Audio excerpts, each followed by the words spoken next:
The European Union Commission President Ursula von der Leyen has condemned Russia's actions in the strongest possible terms and outlined the measures the EU is taking in response. We are facing an unprecedented act of aggression by the Russian leadership against a sovereign, independent country. Russia's target is not only Donbas. The target is not only Ukraine. The target is the stability in Europe and the whole of the international peace order. And we will hold President Putin accountable for that. Later today, we will present a package of massive and targeted sanctions to European leaders for approval. With this package, we will target strategic sectors of the Russian economy by blocking their access to technologies and markets that are key for Russia. We will weaken Russia's economic base and its capacity to modernize. And in addition, we will freeze Russian assets in the European Union and stop the access of Russian banks to European financial markets. These are among the darkest hours for Europe since the end of World War II.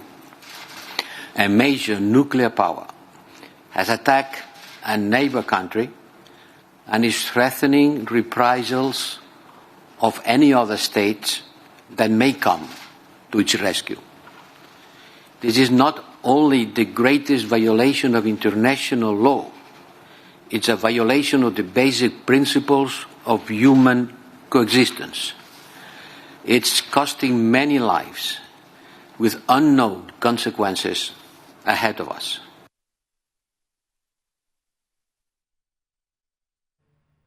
Now, for the very latest, we can now join our special correspondent, Karl Bostic, who joins us from our London studio. Karl, I want to say thank you very much for joining us this hour. Let's start it off with the crisis. Kyiv is calling this a full-scale invasion, while Moscow say they just launched this operation to protect the Russian-backed separatist area of the Donbas. Tell us more.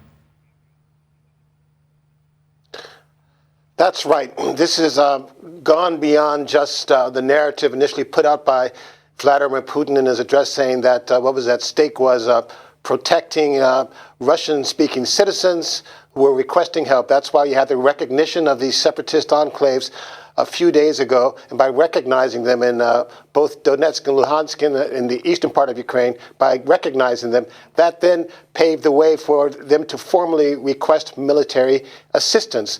And that's why we saw the next stage unfolding, that next stage being Russian airstrikes, missile attacks, ballistic missile attacks, cruise missiles aimed at the military infrastructure, in other words, military air bases, ammunition dumps, and other military installations, with Vladimir Putin claiming that, we're not targeting civilians. Again, you talk about the narrative that he's putting out. He's saying that we're not here to occupy Ukraine.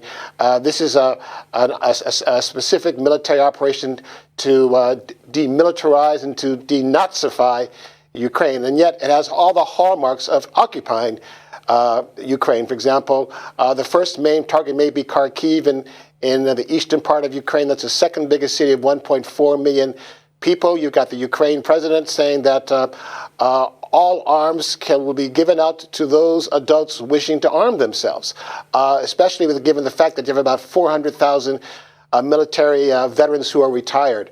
So it's Kharkiv, that's a main target. It's also the capital, Kiev. And why Kiev? Because in the end, what's the end game for Vladimir Putin? The end game may really be regime change. And so that's why, for example, there could be, fighting in Kiev, especially the airport itself, Borispol Airport.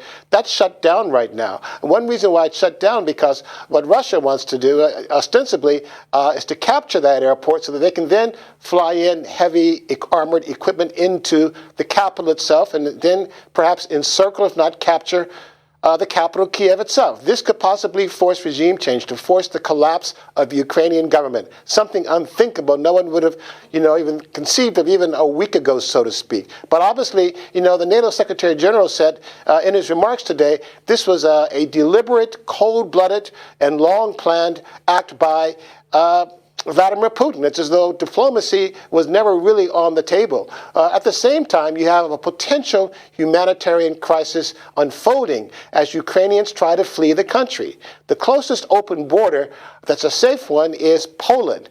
And now it's estimated that Poland is preparing to accept and receive as many as 1 million Ukrainian refugees who are trying to flee the country. So that's the humanitarian crisis that could be at stake right now. So, Karl, do you expect the Ukrainian military to fight hard and try to resist Russia? Well, U.S. intelligence estimates, a worst-case scenario has tens of thousands, as many as 50,000 civilian casualties, as many as 5,000 to 10,000 military casualties. The Ukrainian military is about 126,000 troops. Already, we just simply don't know the kind of fighting that's going on the borders right now, because what the Russians are trying to do by fighting on these multiple fronts in the south, in the east, in the south it's Kherson, in the east is Mariupol, potentially Kharkiv, and in the north it's troops coming in from Belarus. We don't know what kind of resistance is being put up right now. They're just really initial reports of dozens killed, of Russian soldiers being killed, but they're saying, the president is saying that we want to fight to defend our territory, no concessions at all. I mean, there's real shock, panic, and fear right now amongst Ukrainians, especially in Kiev, and we could really be seeing a major, major bloodbath. It's tragic. We really appreciate your contribution this afternoon. Thank you for joining the program, Karl Bostic.